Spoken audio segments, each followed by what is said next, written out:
ಅಧ್ಯಕ್ಷರ ಬದಲಾವಣೆ ಕುರಿತು ಗೊಂದಲಕ್ಕೆ ಸ್ಪಷ್ಟನೆಯನ್ನು ನೀಡಿದ್ದೇನೆ. ಎಲ್ಲೂ ಸಹ ಅಧ್ಯಕ್ಷರ ಬದಲಾವಣೆ ಪ್ರಸ್ತಾವನೆ ಮಾಡಿಲ್ಲ.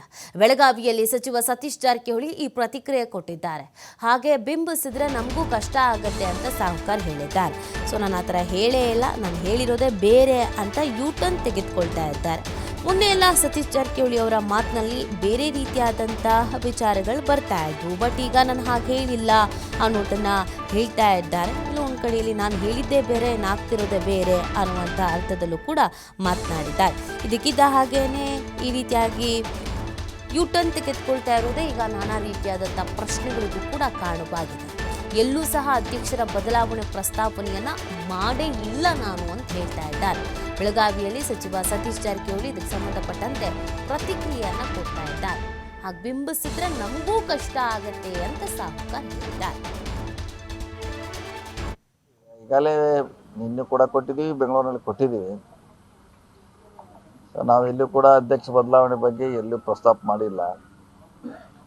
ಆ ಸನ್ನಿವೇಶ ಪ್ರಕಾರ ಹೋದಾಗ ನೈಜ ಸ್ಥಿತಿ ಹೇಳಕ್ಕೆ ಹೋದಾಗ ಅದು ಬೇರೆ ಇರ್ತದೆ. ಅದನ್ನೇ ಅವರು ಬಿಂಬಿಸಿದ್ರೆ ಕಷ್ಟ ಆಗಿದೆ, ನಮಗೂ ಕಷ್ಟ, ಪಕ್ಷಕ್ಕೆ ಕಷ್ಟ. ಅದಕ್ಕಾಗಿ ಸ್ಪಷ್ಟೀಕರಣ ಕೊಟ್ಟಿದ್ದೀವಿ. ನಮ್ಮಂತ ನಾವು ಯಾರು ಈಗ ಅದನ್ನ ಬದಲಾವಣೆ ಮಾಡಲಿಕ್ಕೆ ನಾವು ಯಾರು ಅಥಾರಿಟಿನೂ ಅಲ್ಲ. ಇಲ್ಲ ನಾವು ಅದನ್ನ ಯಾವುದು ಹೇಳಿಲ್ಲ. ಏನೋ ಹೇಳಿದ್ರು ಹೈಕಮಾಂಡ್ ಅಂತ ನಾವು ಪದೇ ಪದೇ ಹೇಳಿದ್ವಿ. ಈಗ ಅವ್ರು ಅಷ್ಟು ಹೇಳ್ತೀವಿ, ನಮ್ಮ ವ್ಯಾಪ್ತಿಗೆ ಬರೋಲ್ಲ, ಯಾರು ಬದಲಾವಣೆ ಮಾಡೋದು, ಹೊಸವ್ರನ್ನ ಮಾಡೋದು ನಮ್ಮ ವ್ಯಾಪ್ತಿಗೆ ಸಂಬಂಧ ಇಲ್ಲ. ಸೊ ಹೀಗಾಗಿ ಅದು ನಾವೇನೋ ಹೇಳೋದ್ರಿಂದ ಪಕ್ಷಕ್ಕೆ ಕೂಡ ಮಜಬೂರು ಆಗಬಾರ್ದು ಅನ್ನೋದು ಸ್ಪಷ್ಟೀಕರಣ ಕೊಟ್ಟಿದ್ದೀವಿ. ಈಗಾಗಲೇ ನಿನ್ನೆ ಕೂಡ ಕೊಟ್ಟಿದ್ದೀವಿ, ಬೆಂಗಳೂರಿನಲ್ಲಿ ಕೊಟ್ಟಿದ್ದೀವಿ. ನಾವು ಎಲ್ಲೂ ಕೂಡ ಅಧ್ಯಕ್ಷ ಬದಲಾವಣೆ ಬಗ್ಗೆ ಎಲ್ಲೂ ಪ್ರಸ್ತಾಪ ಮಾಡಿಲ್ಲ. ಆ ಸನ್ನಿವೇಶ ಪ್ರಕಾರ ಹೋದಾಗ ನೈಜ ಸ್ಥಿತಿ ಹೇಳಕ್ಕೆ ಹೋದಾಗ ಅದು ಬೇರೆ ಇರ್ತದೆ. ಅದನ್ನೇ ಅವರು ಬಿಂಬಿಸಿದ್ರೆ ಕಷ್ಟ ಆಗಿದೆ, ನಮಗೂ ಕಷ್ಟ, ಪಕ್ಷಕ್ಕೆ ಕಷ್ಟ. ಅದಕ್ಕಾಗಿ ಸ್ಪಷ್ಟೀಕರಣ ಕೊಟ್ಟಿದ್ದೀವಿ. ನಮ್ಮಂತ ನಾವು ಯಾರು ಈಗ ಅದನ್ನ ಬದಲಾವಣೆ ಮಾಡಲಿಕ್ಕೆ ನಾವು ಯಾರು ಅಥಾರಿಟಿನೂ ಅಲ್ಲ. ಇಲ್ಲ ನಾವು ಅದನ್ನ ಯಾವುದು ಹೇಳಿಲ್ಲ. ಏನೋ ಹೇಳಿದ್ರು ಹೈಕಮಾಂಡ್ ಅಂತ ನಾವು ಪದೇ ಪದೇ ಹೇಳಿದ್ವಿ. ಈಗ ಅವ್ರು ಅಷ್ಟು ಹೇಳ್ತೀವಿ, ನಮ್ಮ ವ್ಯಾಪ್ತಿಗೆ ಬರೋಲ್ಲ, ಯಾರು ಬದಲಾವಣೆ ಮಾಡೋದು, ಹೊಸವ್ರನ್ನ ಮಾಡೋದು ನಮ್ಮ ವ್ಯಾಪ್ತಿಗೆ ಸಂಬಂಧ ಇಲ್ಲ.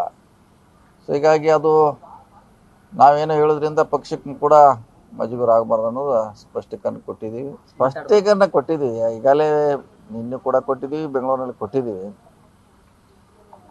ನಾವು ಎಲ್ಲೂ ಕೂಡ ಅಧ್ಯಕ್ಷ ಬದಲಾವಣೆ ಬಗ್ಗೆ ಎಲ್ಲೂ ಪ್ರಸ್ತಾಪ ಮಾಡಿಲ್ಲ. ಆ ಸನ್ನಿವೇಶ ಪ್ರಕಾರ ಹೋದಾಗ ನೈಜ ಸ್ಥಿತಿ ಹೇಳಕ್ಕೆ ಹೋದಾಗ ಅದು ಬೇರೆ ಇರ್ತದೆ. ಅದನ್ನೇ ಅವರು ಬಿಂಬಿಸಿದ್ರೆ ಕಷ್ಟ ಆಗಿದೆ ನಮ್ಗೆ. ಈ ಬಗ್ಗೆ ಮತ್ತಷ್ಟು ಮಾಹಿತಿಯನ್ನು ನೀಡ್ತಾರೆ ನಮ್ಮ ಪ್ರತಿನಿಧಿ ಶ್ರೀಧರ್. ಮೊನ್ನೆ ಎಲ್ಲ ಬೇರೆ ಬೇರೆ ಥರ ಸ್ಟೇಟ್ಮೆಂಟ್ ಇತ್ತು. ಇವತ್ತು ಸ್ಟೇಟ್ಮೆಂಟಲ್ಲೂ ಕೂಡ ಪಾಲಿಸ್ಡ್ ಆದಂಥ ಸ್ಟೇಟ್ಮೆಂಟ್ ಬರ್ತಾ ಇದೆ. ಸುರ್ಜೇವಾಲಾ ಅವರು ಯಾರಿಗೂ ನೋಟಿಸ್ ಕೊಡೋ ಅಂತ ಕಾರಣನೇ ಸಿಕ್ಕಿಲ್ಲ ಅಂತ ಹೇಳ್ತಾ ಇದ್ದಾರೆ. ಕಾರಣ ಸಿಕ್ಕಾಪಟ್ಟೆ ಇದ್ರು. ಸೊ ಎಲ್ಲರೂ ಡ್ಯಾಮೇಜ್ ಕಂಟ್ರೋಲಿಗೆ ಮುಂದಾದಂಗೆ ಕಾಣಿಸ್ತಾ ಇದೆ.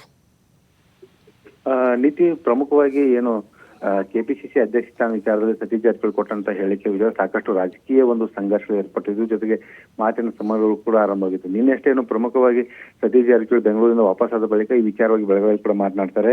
ನಾನು ಎಲ್ಲಿಯೂ ಕೂಡ ಏನು ಡಿ.ಕೆ. ಶಿವಕುಮಾರ್ ಬದಲಾವಣೆ ಆಗಲಿ ಅನ್ನುವಂತ ಮಾತನ್ನು ಹೇಳಿಲ್ಲ. ಆದ್ರೆ ಅವರು ಕೆಪಿಸಿಸಿ ಅಧ್ಯಕ್ಷರು ಯಾರೇ ಆಗ್ಬೇಕಂದ್ರೆ ಅದು ಹೈಕಮಾಂಡ್ ನಿರ್ಧಾರ ತೆಗೆದುಕೊಳ್ಳುತ್ತೆ. ಜೊತೆಗೆ ಅದು ಹೈಕಮಾಂಡ್ ನಿರ್ಧಾರ ಮಾಡಬೇಕಾದಂತದ್ದು. ಜೊತೆಗೆ ಒಂದ್ ವೇಳೆ ಕೆಪಿಸಿಸಿ ಅಧ್ಯಕ್ಷರನ್ನ ಯಾರನ್ನೇ ನೇಮಕ ಮಾಡುವಂತ ಪರಿಸ್ಥಿತಿ ಸಂದರ್ಭ ಬಂದ್ರೆ ಅವರು 2028ರಲ್ಲಿ ಪಕ್ಷವನ್ನ ಅಧಿಕಾರಕ್ಕೆ ತೆಗೆದುಕೊಂಡು ಬರುವಂತ ಒಂದು ನಾಯಕತ್ವ ಇರುವವರು, ವೋಟ್ ಬ್ಯಾಂಕ್ ಅನ್ನ ಸೆಳೆಯುವಂತವರನ್ನ ಅಧ್ಯಕ್ಷ ಮಾಡಬೇಕು ಅನ್ನುವಂತ ಅಭಿಪ್ರಾಯವನ್ನು ವ್ಯಕ್ತಪಡಿಸಿದ್ದೇನೆ ಅನ್ನುವಂತ ಮಾತನ್ನು ಕೂಡ ಹೇಳಿದ್ರು.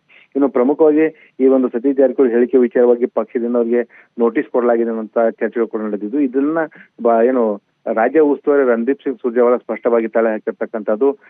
ಸತೀಶ್ ಜಾರಕಿಹೊಳಿ ಅವರಿಗೆ ಆಗಿರ್ಬೋದು, ಪಕ್ಷ ಶಾಸಕರಾಗಿರ್ಬೋದು, ನಾಯಕರಾಗಿರ್ಬೋದು, ಯಾರಿಗೂ ಕೂಡ ಒಂದು ನೋಟಿಸ್ ಅನ್ನ ಜಾರಿ ಮಾಡಿಲ್ಲ.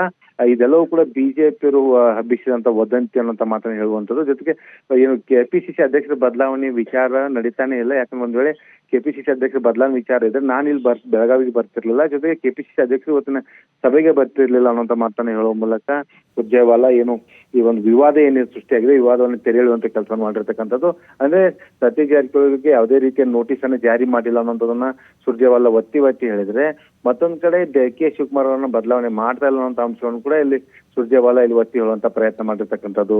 ನೀತಿ ಇದೆಲ್ಲವೂ ಕೂಡ ಬಿಜೆಪಿಯವರ ಸೃಷ್ಟಿ ಮಾಡಿರ್ತಕ್ಕಂಥದ್ದು ಅನ್ನುವಂತ ಒಂದು ಆರೋಪವನ್ನು ಕೂಡ ಇಲ್ಲಿ ರಣದೀಪ್ ಸಿಂಗ್ ಸುರ್ಜೇವಾಲಾ ಮಾಡಿದ್ದಾರೆ. ನೀತಿ. ಓಕೆ, ಥ್ಯಾಂಕ್ ಯು ಶ್ರೀಧರ್ ತಮ್ಮೆಲ್ಲ ಡೀಟೇಲ್ಸ್ಗಾಗಿ.